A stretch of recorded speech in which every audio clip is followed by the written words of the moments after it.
Ayant le regard sur Jésus, le chef et le consommateur de la foi, qui en vue de la joie qui lui était réservée, a souffert la croix, méprisé, l'ignominie, et s'est assis à la droite du trône de Dieu. Considérez en effet celui qui a supporté contre sa personne une telle opposition de la part des pécheurs, afin que vous ne vous lassiez point, l'âme découragée, jusqu'au sang, en luttant, non, vous n'avez pas encore résisté jusqu'au sang, en luttant contre le péché. Et vous avez oublié l'exhortation qui vous est adressée comme à des fils. Mon fils, ne méprise pas le chemin, le châtiment du Seigneur, et ne perds pas courage lorsqu'il te reprend, car le Seigneur châtie celui qu'il aime, et il frappe de la verge tous ceux qu'il connaît pour ses fils. Supporter le châtiment, c'est comme le Fils que Dieu vous traite. Car quel est le Fils qu'un Père ne châtie pas? Mais si vous êtes exempts du châtiment auquel tous ont part, vous êtes donc des enfants illégitimes et non des fils. D'ailleurs, puisque nos pères, selon la chair, nous ont châtiés et que nous les avons respectés, ne devons-nous pas à bien plus forte raison nous soumettre au Père des esprits pour avoir la vie? Nos pères nous châtiaient pour peu de jours, comme ils le trouvaient bon.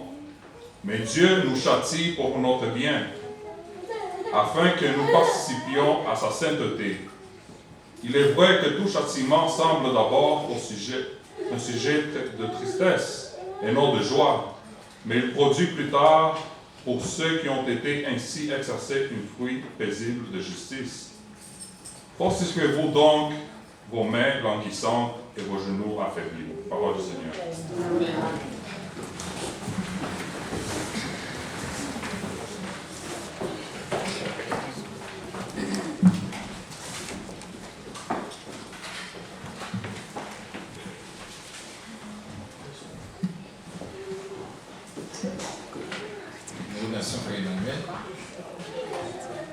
Moi, la terre est un exil. Et s'il en est pour vous, chantons le numéro 211, les paroles que nous trouvons dans ce cantique avant le message de la parole de Dieu. Le numéro 211. Pour moi, chrétien, la terre est un exil, mais tout est bien.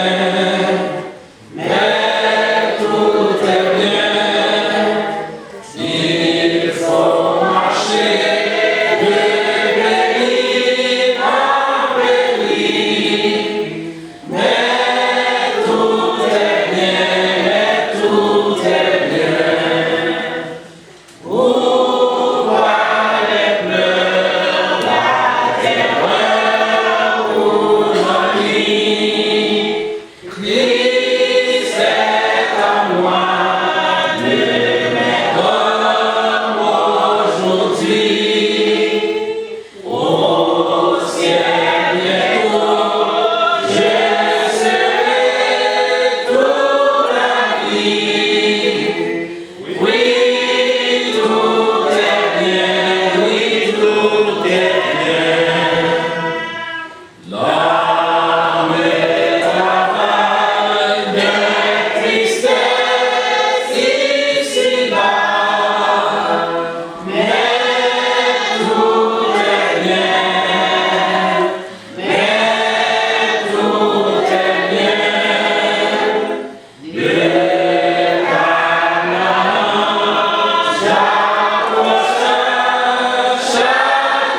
Que la grâce et la paix de notre Seigneur Jésus soient avec vous.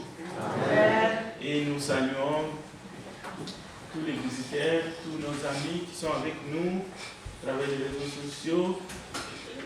Je profite pour accueillir d'une manière spéciale notre frère Emmanuel qui sert Dieu à Gonaïve en Haïti. Nous sommes contents de l'avoir parmi nous. C'est une joie d'adorer ensemble et de louer notre Dieu en ces premiers jours de la semaine. Alors, sans plus tarder, dans le programme de ce mois, nous avons beaucoup parlé des parents, des enfants, mais aujourd'hui nous allons parler de notre Père Céleste. Mais avant cela, nous allons dire quand même quelques mots, parce que dans le texte qui est lu par notre bien-aimé frère Emmanuel, lorsqu'il a lu au verset 10, nos pères nous châtiaient pour peu de jours, comme ils trouvaient bon. Ici, il s'agit de nos parents biologiques.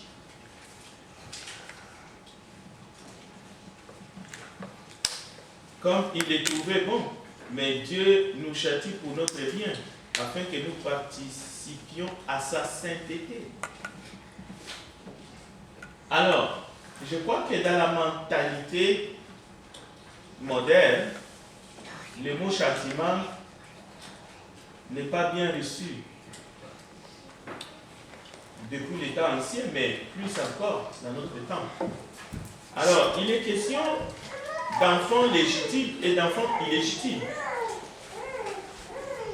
Des enfants peuvent être dans le même toit avec les parents, mais lorsqu'ils ne reçoivent pas de châtiment, de correction, lorsqu'ils ne sont pas disciplinés, ces enfants sont traités comme des enfants illégitimes. Parce qu'ils cherchent l'autorité parentale, père, mère, ils ne trouvent pas. Parce que certains parents pensent exempter la correction, exempter les châtiments, c'est être un bon parent. Non, ce n'est pas ce que nous avons vu durant ces mois. Vous traitez votre fils, votre fille comme un enfant illégitime parce qu'il y a absence de correction, il y a absence de châtiment, il y a exemption. Donc c'est très dangereux. Maintenant, nous allons voir du côté du Père Céleste. Si votre mère ne vous a jamais châtié, ne pensez pas que c'est une bonne chose. Ne la louez pas. C'est la même chose. Un père qui est là, mais qui ne fait rien au fait pour aider les enfants à marcher selon la droiture, c'est un manque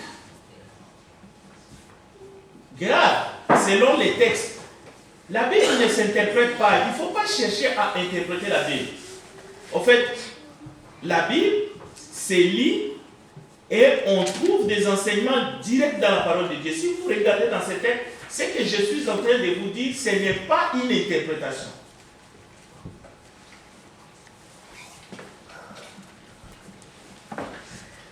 Avant d'aller plus loin, nous allons demander l'aide de Dieu parce que c'est important. J'aimerais vraiment rappeler les parents qui ont des enfants à bas âge et qui vont grandir, même des enfants qui ont déjà dépassé l'adolescence parfois. Nous commettons cette erreur. Il y a un parent gentil et un parent qui essaie de transmettre la discipline aux enfants. Et souvent, l'autre joue le mauvais jeu. Il est en train de pointer l'autre du doigt, regarde la méchante, ou regarde le méchant. Mais regardez les textes. Vous traitez vos propres enfants comme des enfants illégitimes.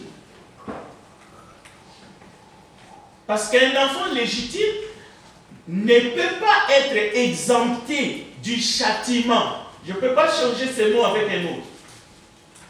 Bien sûr, je ne suis pas en train de parler de la méchanceté ici. Il ne faut pas me mettre vos idées dans ma bouche. Il faut simplement laisser l'Esprit de Dieu vous conduire dans la parole, vous aider à comprendre le message. Prions ensemble. Père Saint, nous implorons ta grâce encore ce matin, parce qu'il est question de nous, comme fils et filles,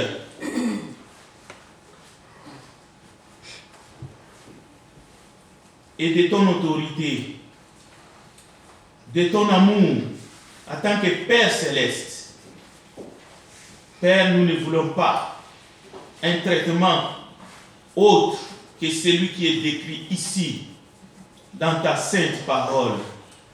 Nous ne sommes pas des enfants illégitimes, exempts de châtiment. Nous ne voulons pas adorer un autre Dieu que toi, le vrai Dieu. Parce qu'il y a des faux dieux qui sont appelés les bons dieux. Mais nous voulons t'adorer toi, le Dieu de vérité, le Dieu de justice, le Dieu de miséricorde, le Dieu de compassion. Toi qui nous connais, qui marche avec nous, qui nous corrige, qui nous sanctifie et qui nous apporte la grâce. Que ton nom soit béni ce matin. Gloire et louange à toi. En ton nom, Seigneur Jésus, nous avons ainsi prié. Amen. Amen. Et après avoir lu la parole de Dieu, après l'avoir écoutée, parce que nous avons lu avec le frère qui nous a dirigés dans la lecture, est-ce que y aurait-il parmi nous des cœurs bien disposés, comme nous avons aussi entendu dans l'étude de notre frère Carlos, nous avons partagé la parole de Dieu, il nous a guidés. Est-ce qu'il y aurait des cœurs bien disposés ici dans cette salle qui, après avoir mal agi, accepteront ou accepteraient d'être châtiés par Dieu? Ou est-ce que la fausse religion, les faux dieux du monde, nous ont tous conduits que lorsqu'on a mal agi, on n'attend que le pardon? Ça, c'est la fausse religion. C'est le faux Dieu, comme dans les déserts. Mais la parole de Dieu, même David, à un moment donné, il a dit, lorsque l'enfant vivait, j'ai prié, j'ai gêné. Pourquoi? Parce qu'il pensait que Dieu aurait pitié, le Créateur aurait pitié et que l'enfant vivrait. Parce que nous adorons le Dieu miséricordieux, le Dieu qui fait grâce, le Dieu qui peut avoir pitié. Parce que le diable est impitoyable. Lui ne connaît pas la miséricorde. Est-ce que sommes-nous prêts d'accepter ce message que lorsque nous avons mal agi, que Dieu nous châtie? La même chose, nous venons d'entendre, parce que c'est l'Esprit de Dieu qui prend en exemple nos pères dans la chair, nos parents. Bien sûr que les lois du monde faites par les hommes ont rendu des hommes et des femmes qui se disent père et mère, au fait, on les a dégriffés, en quelque sorte. Je ne dis pas qu'un père doit griffer ses enfants. Non, c'est un langage. Mais écoutez, spirituellement parlant, Hébreux chapitre 12, verset 1 à 2, nous décrit le portrait, le caractère, la manière d'agir du vrai Dieu qui a créé le ciel et la terre et qui nous a créés. Et sa manière d'être en communion avec nous. Mais attention, il y a des enfants légitimes et il y a des enfants illégitimes. Les enfants illégitimes sont exempts du châtiment. Mais les enfants légitimes ne sont pas exempts de châtiment. Alors si vous adorez un faux Dieu, ben vous êtes exempt de châtiment. Et ce faux Dieu, c'est le diable. Mais lui, il est impitoyable. Il est sans miséricorde. Il ne connaît pas la miséricorde dans son vocabulaire.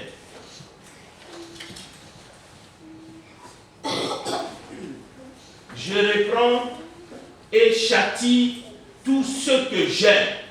La fausse religion. Vous pouvez vous examiner vous-même et dire sincèrement si vous êtes dans la fausse science, dans la fausse religion. Et vous ne pouvez pas vous tromper. Parce que vous ne pouvez pas tromper votre conscience. Vous savez comment que vous êtes. Même dans la maison, un enfant sait s'il aime la correction ou non. Est-ce que c'est compliqué? Eh bien, c'est un enfant illégitime. Ou bien, lui-même, il se met dans la posture d'un enfant illégitime. Ça s'arrête là. Ça, c'est selon les Écritures. Parce qu'il ne faut pas avoir la Bible comme un agenda. Proverbe chapitre 3, verset 12. Je viens de lire Apocalypse 3, 19. Cela veut dire, ce principe, c'est dans la Bible de l'Apocalypse, de Genèse à l'Apocalypse. Apocalypse chapitre 3, verset 19. Je reprends et châtie ce que j'aime. Aie donc du zèle et répands-toi. Combien de gens pensent que lorsqu'ils ont péché, ils ont juste droit au pardon? Combien de gens pensent que leur paresse est justifiée devant Dieu et tout ce qu'ils ont besoin, c'est juste de pardon?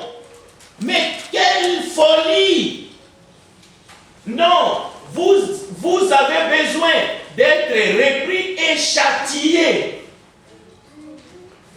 Mais par qui?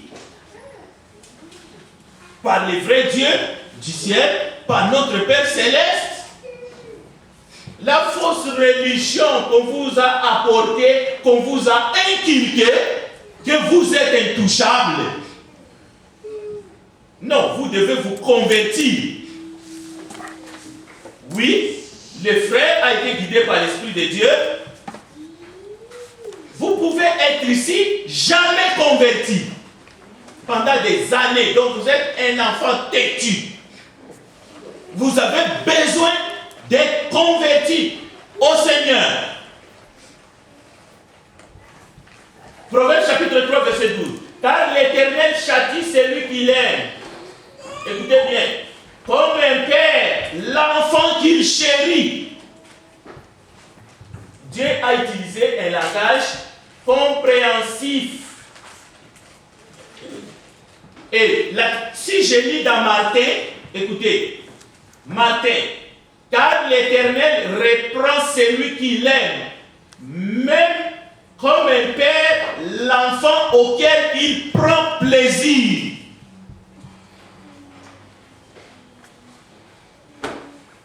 Après avoir mal agi, les gens, ils cherchent le pardon. Ils cherchent le pardon. Ils cherchent le pardon. Dieu miséricordieux, Dieu miséricordieux. Mais il faut chercher aussi, il faut accepter les châtiments de Dieu.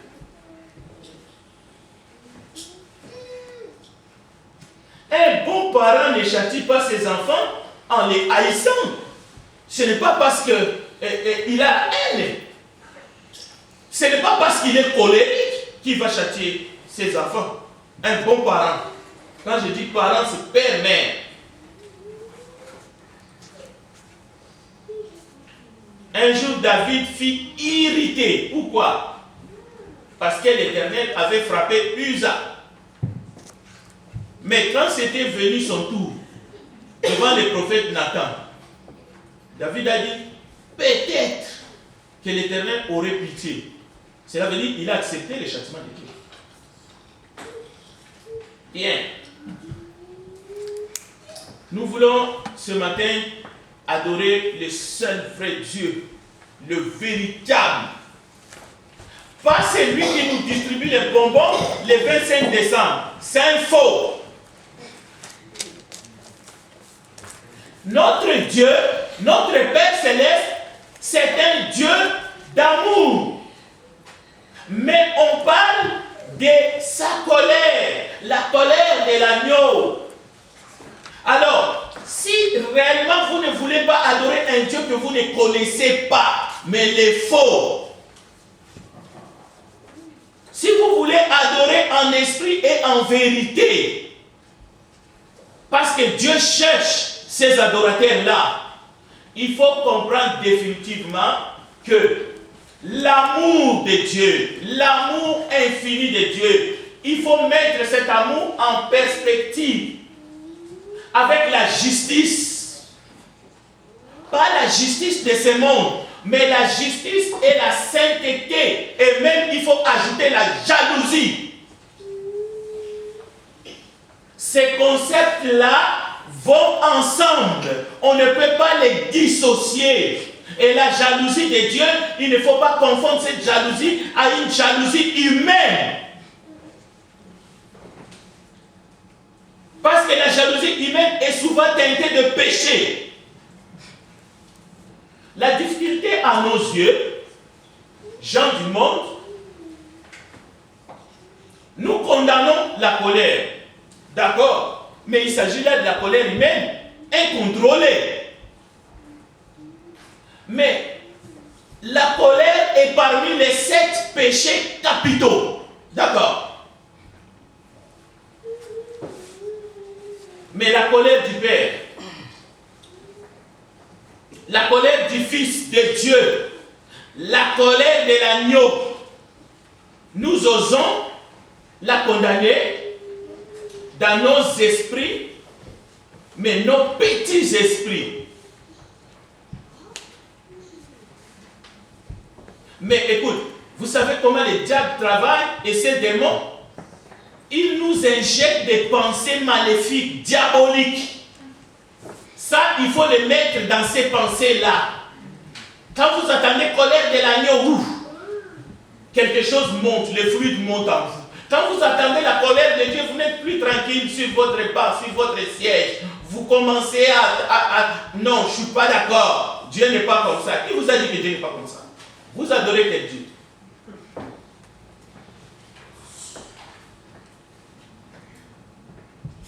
La colère du Père, la colère du Fils. Mais notre Père Céleste n'est pas colérique comme un être humain qui a perdu du sens. Non. Les textes bibliques, lorsque nous lisons la colère de Dieu ou la colère de l'agneau, c'est à cause de notre orgueil. C'est à cause de notre péché. C'est à cause, comme Carlos a dit, de notre incrédulité. C'est ça qui fait que la colère de Dieu est révélée. Pourquoi? Parce que son amour infini est trahi. C'est parce que son amour infini est abusé. Sa grâce abondante est méprisée. La colère de Dieu se révèle. Pourquoi? Parce que la vérité est retenue captive. Mais dans sa nature, Dieu est un Dieu d'amour. Et à cause de notre péché, lui, il révèle sa colère, son jugement, mais en même temps, il nous appelle à la repentance. Alors, parce que vous n'êtes pas des enfants illégitimes, et même si vous êtes déjà passé par l'eau du baptistère, vous allez simplement comprendre ces choses. C'est un Dieu qui m'aime, c'est un Dieu qui me corrige, c'est un Dieu qui me châtie. Alors beaucoup de gens y voient, l'adversité ne vient que du diable. Mais mensonge, mensonge. Dieu peut s'interposer sur ta route.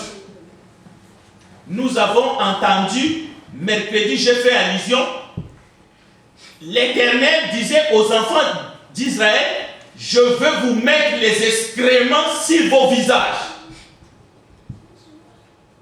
Écoutez, dans la Bible, il y a des prophètes, il y a des hommes qui se sont levés pour avertir le pharisien Écoutez, vous ne pouvez pas combattre cette religion, ces gens. Parce que si ça vient de Dieu, vous risquez d'affronter le Dieu Tout-Puissant. Dieu peut vous châtier si vous êtes son enfant, si vous êtes sa fille. Qu'est-ce que c'est? Toujours le Dieu de miséricorde, non? Écoutez, si vous lisez Jean 3, ok? Je vais m'arrêter bientôt. Dans Jean chapitre 3, ça commence par un docteur Nicodème qui va voir Jésus et lui pose une question. Mais le texte continue par la déclaration d'amour. Jean chapitre 3 verset 16. Tout le monde ici le connaît par cœur. Mais cette déclaration d'amour de Dieu s'adresse à vous, à nous tous ici dans cette salle encore ce matin pour une énième fois. Je vais essayer de la lire. Mais vous allez voir, après cette déclaration d'amour, que Dieu a donné son propre Fils, afin que quiconque croit ne périsse point, mais qu'il ait la vie éternelle. Mais celui qui ne croit pas est déjà condamné. Mais plus loin, Dieu n'a pas envoyé son Fils pour juger le monde. D'accord? Mais au verset 36, écoutez, Jean chapitre 3, le verset 36. Celui qui croit au Fils a la vie éternelle. Celui qui ne croit pas au Fils ne verra point la vie, mais la colère de Dieu demeure sur lui. Vous pensez que cette colère-là, c'est une colère maladive? C'est une colère qui est révélée pour que les pécheurs puissent courir et embrasser la grâce et puissent être sauvés du jugement et de la mort. Beaucoup de gens commettent l'erreur de ne pas accepter le verdict divin, alors que nous sommes tous des pécheurs. Le verdict divin d'une de foi, c'est que le salaire du péché, c'est la mort. Mais le don gratuit de Dieu, c'est la vie éternelle. Donc, le Dieu que nous adorons, quiconque refuse ces verdicts, la sentence divine sur le péché, ne se convertira jamais. Il s'est bloqué lui-même. Romains chapitre 3, verset 23. Mais lorsque vous reconnaissez que vous êtes digne de la mort, le jugement de Dieu est juste, vous commencez à aller vers le bien. Vous commencez à choisir la vie éternelle.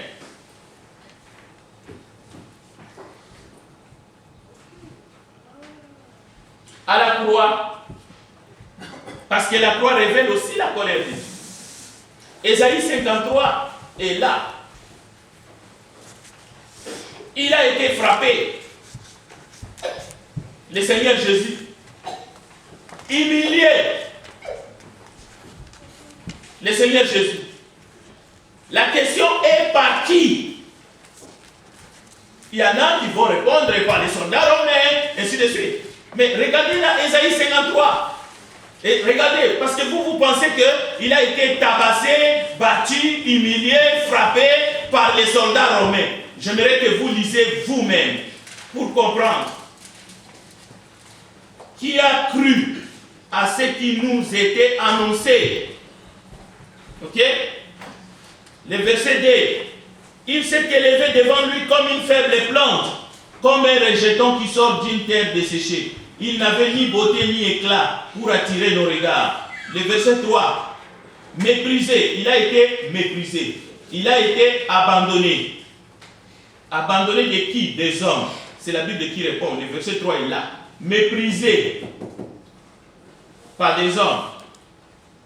Homme de douleur, habitué à la souffrance, semblable à celui dont on détourne le visage. Nous l'avons dédaigné, nous n'avons fait de lui aucun cas. Cependant, ce sont nos souffrances qu'il a portées, c'est de nos douleurs qu'il s'est chargé. Et nous l'avons considéré comme puni. Je pose la question, puni par qui? Par César? Vous pensez? Eh bien non. Ce n'est pas les soldats romains qui ont puni le Fils de Dieu. Je continue la lecture. Frappé de Dieu. Je ne sais pas si vous avez entendu. Le Seigneur Jésus, la parole déclare prophétiquement qu'il a été frappé de Dieu. Le Père a frappé le Fils. Frappé de Dieu et humilié. Je m'arrête là. Oui, nous lisons, il s'est rabaissé, d'accord? Oui, il s'est rabaissé lui-même. Mais prophétiquement, c'est inscrit dans la parole, les Écritures saintes, qu'il a été frappé de Dieu. Le Père a frappé le Fils. Il a abandonné. Jésus lui-même dira, Père, mon Père, pourquoi m'as-tu abandonné? Mais encore humilié.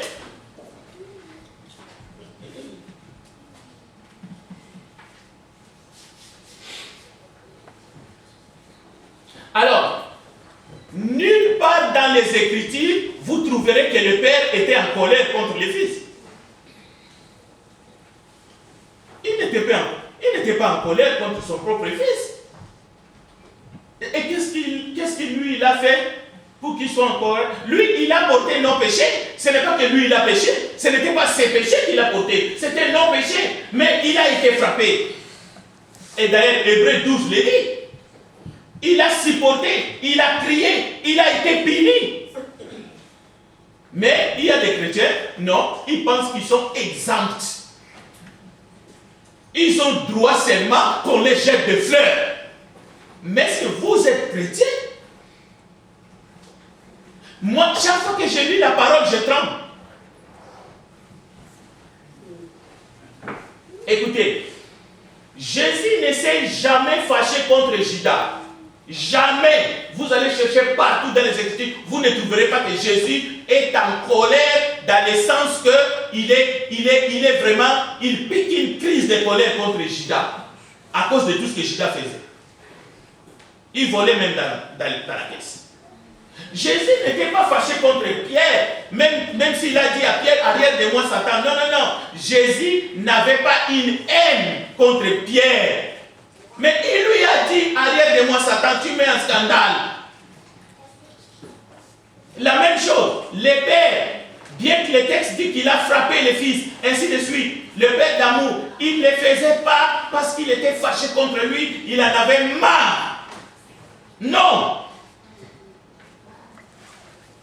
Écoute, on peut adorer un Dieu qui n'est pas le vrai, mais sans le savoir, mais dans l'inconscience.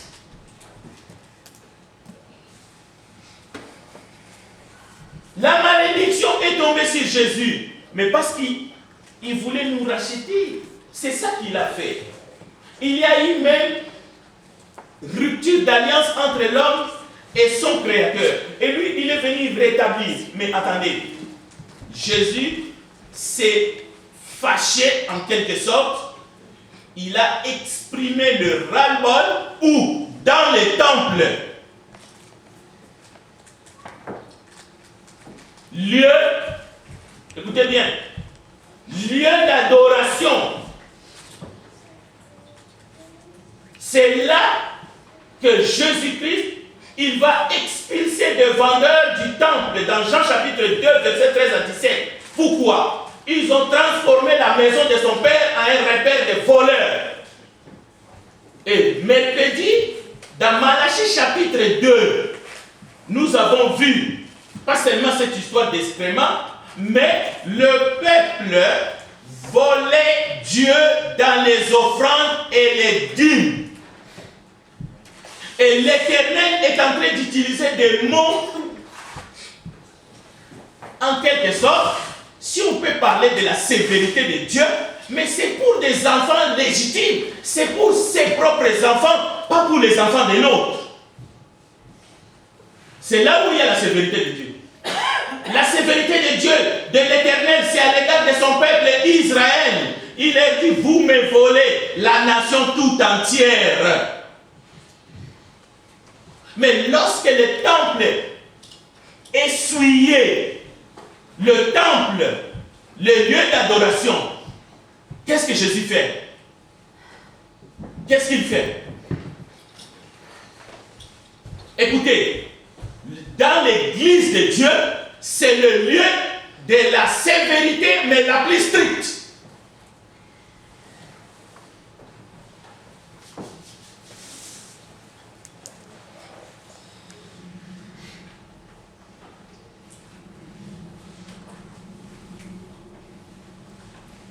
Je vais conclure en disant, avant la chute, la relation entre Dieu et l'homme était une relation d'harmonie et de paix. Mais après la chute, qu'est-ce qui se passe?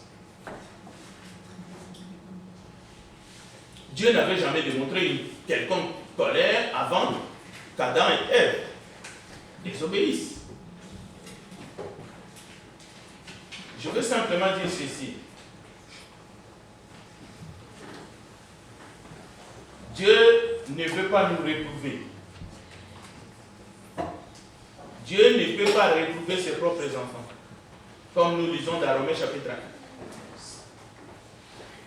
1. Romains chapitre 1, verset 18. Mais, lorsqu'il est en colère en face de ceux qui ne veulent pas du tout le reconnaître et qui travestit la vérité, la seule chose qu'il fait, il les réprouve. C'est-à-dire, il les pousse encore dans le mal. Allez-y, que celui qui est injuste soit encore injuste. Mais pour ses enfants, il les châtie parce qu'il les aime. Il les corrige. Il les sanctifie. Il les prépare à la rencontre de Jésus-Christ dans les airs. Écoutez, n'oubliez jamais cela. Nous ne sommes pas des enfants illégitimes, mais nous sommes ici pour adorer le vrai Dieu du ciel, celui qui nous connaît.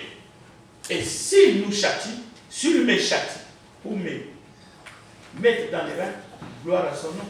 Mais ça doit être pareil pour tous les enfants légitimes. Que Dieu bénisse sa parole. Nous allons terminer ce moment par un chant et une prière.